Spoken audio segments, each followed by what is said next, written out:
শ্রীরামকৃষ্ণকে একজন জিজ্ঞাসা করেছিলেন যে ঈশ্বর লাভ হলে কেমন আনন্দ হয়, আড্ডার খাতিরে হচ্ছে বলে। শ্রীরামকৃষ্ণ ওকে তো বোঝাতে পারছে না যে কেমন, কেন কি ওতে ঈশ্বর আনন্দ কি জিনিস আর কি, মানে আর কি বোঝেনি।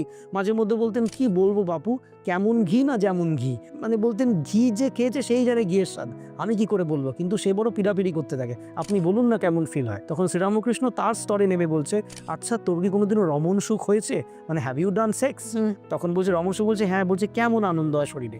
শরীর দিয়ে তো এটা একমাত্র আনন্দ যেটা আমরা ভোগ করতে পারবো ওইভাবে, তাই জন্য বলছেন কেমন আনন্দ। বলছে বেশ। তখন বলছে জানিস, ঈশ্বরকে লাভ করলে রোমকূপে রোমকূপে রমণ সুখ হয়, মানে আমাদের দেহে যতগুলো লোম আছে প্রত্যেকটা অবস্থাতে যেন ওই রমণ সুখটা হচ্ছে। মানে আমি ধরে নিচ্ছি যদি আমার 10 কোটি লোম থেকে থাকে, তাহলে সেক্সের যে ফিলিং সেটা ইনটু অতগুলো যে অনুভূতিটা হবে সেটা। তাহলে বুঝতে পারছেন মীরা কেন, কবির কেন, স্বামীজিরা কেন ঈশ্বর ভাবে পাগল হতেন।